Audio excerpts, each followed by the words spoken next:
निशी डाकनी मौत का बुलावा।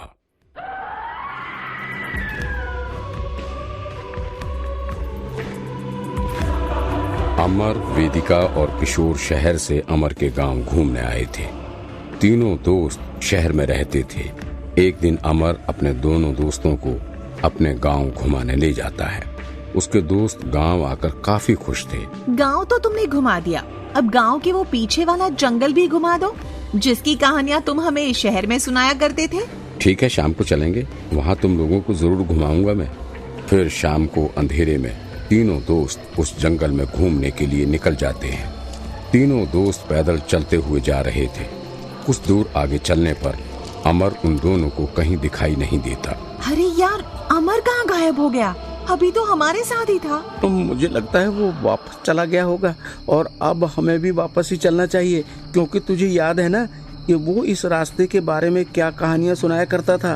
किशोर के इतना कहने पर जैसे ही वेदिका पीछे देखती है तो ये देख हैरान रह जाती है कि किशोर तो वहाँ होता ही नहीं है। वेदिका किशोर को आवाज देते हुए आगे चलती जा रही होती है। किशोर, कहाँ हो तुम? मुझे कुछ ठीक नहीं लग रहा है। हमें यहाँ से जल्दी से बाहर निकलकर वापस चले जाना चाहिए। तभी उसे महसूस हुआ कि कोई उसके पीछे पीछे चला आ रहा है। पीछे से आती हुई कदमों की आवाज उसे साफ साफ सुनाई दे रही थी, लेकिन जैसे जैसे वो आवाज और साफ होती गई वैसे वैसे वेदिका समझ गई कि वो जो भी है वो उसकी तरफ ही आ रहा है। अब वहाँ जो भी था वो वेदिका से बस कुछ कदम दूरी पर ही था। पीछे मुड़कर देखने की उसकी इच्छा तो थी, लेकिन उसकी हिम्मत नहीं थी। वो भले ही किसी इंसान का कदमों की आवाज लग रही थी, लेकिन क्या पता पीछे आने वाला कोई इंसान ही है या कुछ और, क्योंकि अब वेदिका को अमर की उन कहानियों की बातें याद आ रही थीं कि उस रास्ते के आसपास निशी डाकनी है। वेदिका को इस सब के बारे में कुछ ज्यादा पता नहीं था, पर उसने शहर में अमर से इस बारे में कई कहानियां सुनी जरूर थी कि निशी का मतलब होता है रात और डाक का मतलब होता है बुलाना, यानी अंधेरी रात में मौत का बुलावा। उसी समय उसे पीछे से किशोर की आवाज आती है। वेदिका, तुम यहाँ हो? मैं तुम्हें कब से ढूंढ रहा हूँ। पीछे मुड़ो और जल्दी से चलो यहाँ से बाहर मेरे साथ। किशोर की आवाज सुनकर वेदिका की जान में जान आती है, पर वो बहुत डरते हुए पीछे मुड़कर देखती है तो किशोर उसके सामने खड़ा होता है। वो दोनों बाहर की ओर निकल ही रहे होते हैं कि तभी चलते चलते उसे जमीन पर किशोर का मृत शरीर पड़ा हुआ दिखाई देता है, जिसे देखते ही उसका पूरा चेहरा पसीने से तरबतर हो जाता है। अब जैसे ही वो अपने साथ चल रहे शख्स की ओर देखती है तो वो भी किशोर ही होता है, जो कि अब रूप बदलकर निशी डाकनी बन जाती है। निशी डाकनी वेदिका पर हमला करके उसे मार डालती है। कहते हैं निशी उस इंसान को मार देती है जो आपके किसी नजदीकी इंसान के रूप में या उसकी आवाज देकर आपको बुलाती है, और अगर आपने उसकी बात का जवाब दे दिया या फिर पीछे मुड़कर देख लिया तो वो आपकी जान ले लेगी। मगर अमर उस वक्त भी उसी रास्ते पर आगे की ओर चल रहा होता है। तभी अमर को पीछे से उसकी माँ की आवाज आती है। अमर बेटा, देख, मैं तेरी माँ। अरे माँ, पर तू तो घर में थी। अमर इतना कहने के बाद फिर पीछे पलट कर देखता है तो उसे कोई नहीं दिखता। उसे फिर वही आवाज सुनाई देती है। अमर फिर पीछे देखता है तो उसे निशी डाकनी दिखाई देती है। अमर उस चुड़ैल को देखकर डर जाता है। तभी वो चुड़ैल बोलती है, मैं आज तुझे नहीं छोड़ूंगी। मुझे छोड़ दो, मैंने तुम्हारा क्या बिगाड़ा है? निशी डाकनी अमर को मार कर लटका देती है और गांव में उस निशी डाकनी का आतंक फैल जाता है। वो लोगों को आवाजें देकर बुलाती और मार डालती।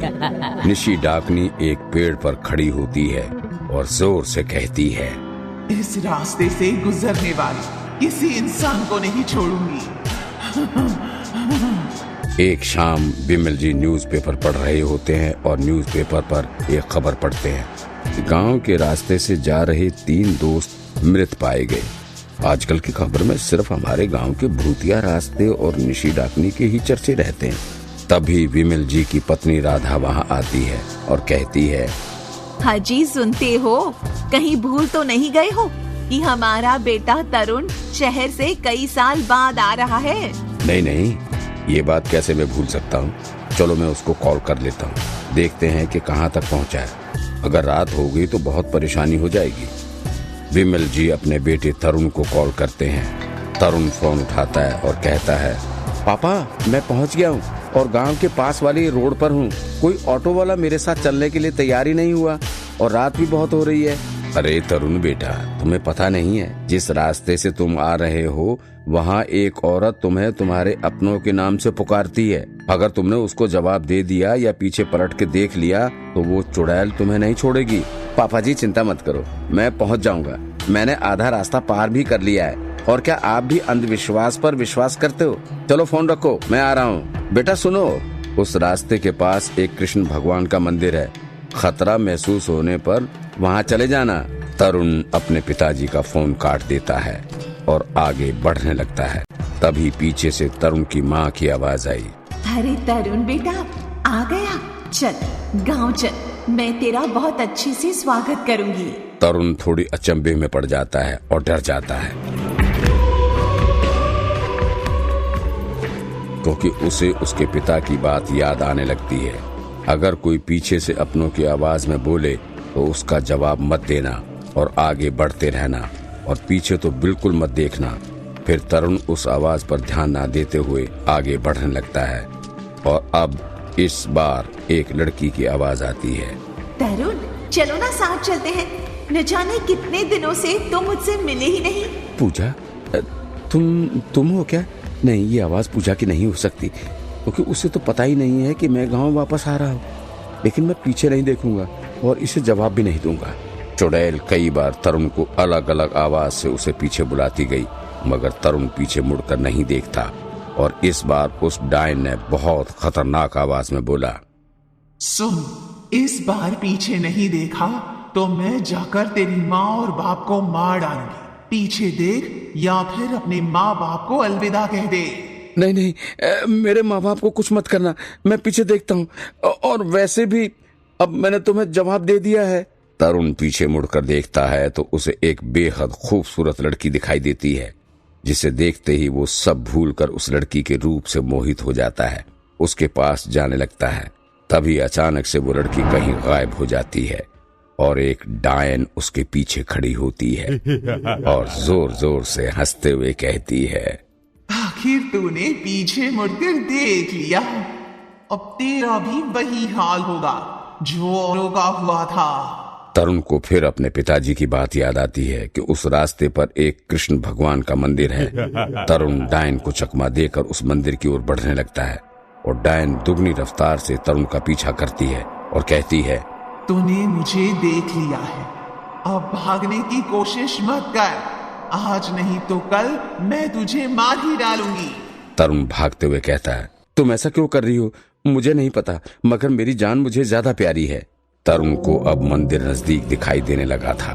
तभी पीछे से निशी डाकनी का हाथ आकर तरुण को पकड़ लेता है, लेकिन तभी तरुण अपना एक पैर मंदिर की रेखा के अंदर रख देता है, जिससे वो चुड़ैल उड़ती हुई जाकर पीछे गिर जाती है। तरुण दौड़ते हुए उस मंदिर में पहुंचता है और देखता है कि पुजारी जी वहीं पास है। तरुण घबराते हुए पुजारी जी के पास जाता है और कहता है, पुजारी जी, वो डायन मेरे पीछे पड़ी है, बचा लीजिए मुझे। तुम इस मंदिर में पूरे तरीके से सुरक्षित हो, मैं सब जानता हूँ।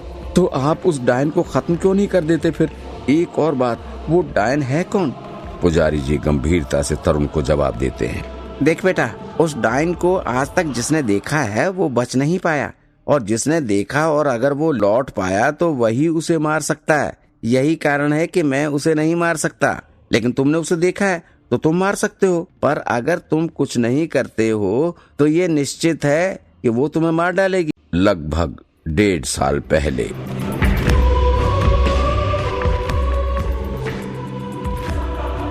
तुम्हारे गांव की इसी रोड पर वो महिला जा रही थी। तभी कुछ लोगों ने उस पर पीछे से हमला कर दिया और उसके सामान को लूटा। वो पीछे से सबको बुलाती रही, लेकिन तुम्हारे गांव से कोई उसकी मदद करने आगे नहीं आया। वो लोग उस औरत को मारकर उसका सामान चुराकर भाग गए। तब से वो चुड़ैल बन चुकी है और इसी रास्ते पर उसकी आत्मा भटकती रहती है। मरने से पहले उसने इस गांव वालों को नष्ट करने की सौगंध ली थी, इसलिए वो निशी डाकनी बन गई। पुजारी जी की बात सुनकर तरुण और डर जाता है और कहता है, तो पुजारी जी मैं क्या करूं? आप ही मदद कीजिए। ये लो एक भाला है जो कि श्री कृष्ण जी के आशीर्वाद से इस मंदिर में स्वयं प्रकट हुआ था। ये तुम्हारे बहुत काम में आएगा और तुम जरूर उस डायन से गांव वालों को मुक्ति दिलाओगे। असल में मैंने अपने दिव्य शक्तियों से इतना ही निशी डाकनी के बारे में ज्ञान प्राप्त किया है। तुम बीच में आ गए इसलिए मैं पूरा नहीं जान पाया। मैं बहुत समय से उस डायन के बारे में अपनी दिव्य शक्तियों से देख रहा हूँ, पर मैं सिर्फ इतना ही जानता हूँ। लेकिन अगर मैंने उसके बारे में पूरे तरीके से जानना चाहा तो वो डायन तब तक वो तुम्हें मार डालेगी। इसलिए कह रहा हूँ समय मत बर्बाद करो और उसके पास जाओ। तरुण उस मंदिर से बाहर निकल जाता है, लेकिन बहुत डरा हुआ होता है। वो अपने आप से कहता है, अरे यार अब पता नहीं मेरा क्या होगा। तभी निशी डाकनी जोर जोर से हंसते हुए और हवा में उड़ते हुए तरुण के पास आती है, लेकिन उसका चेहरा बहुत बुरी तरीके से जला होता है और उसकी लाल आंखें बहुत डरावनी होती हैं और वो डायन डरावनी अंदाज में कहती है, आखिरकार तू आ ही गया ना, मंदिर से बाहर निकलकर मेरे पास। तुम बहुत होशियारी दिखा रहे थे ना, मुझसे आज तक कोई नहीं बच सका, पर तुम पहले हो जो मुझसे बचकर मंदिर तक जिंदा पहुंच सके। पर अब मैं तुम्हें और जिंदा नहीं रहने दूंगी, तुम्हें भी बाकी सब इंसानों की तरह मार दूंगी मैं। अब क्या हुआ? अब क्यों चुप खड़े हो? मुझे पता है ये मौत से पहले की शांति है।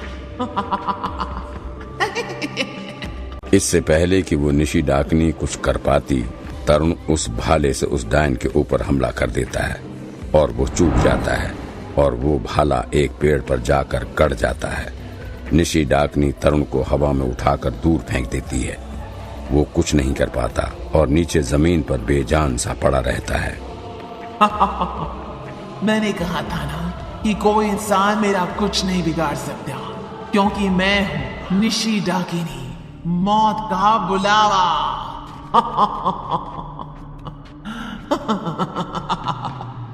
निशी डाकनी खुशी से यहाँ वहाँ उड़ रही होती है।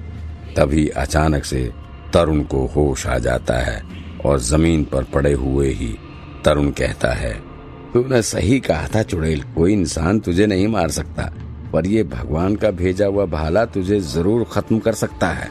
बस इतना कहते ही तरुण उस भाले को पेड़ से निकालने के लिए उठता है और वहीं निशी डाकनी तरुण की ओर तेजी से उड़ते हुए आगे बढ़ती है कि तभी तरुण पेड़ से उस भाले को निकालकर अपनी ओर बहुत तेजी से आ रहे निशी डाकनी के सीने में खोप देता है, जिससे उस डायन की बहुत भयानक चीख निकलती है और निशी डाकनी वहीं राख बनकर गायब हो जाती है।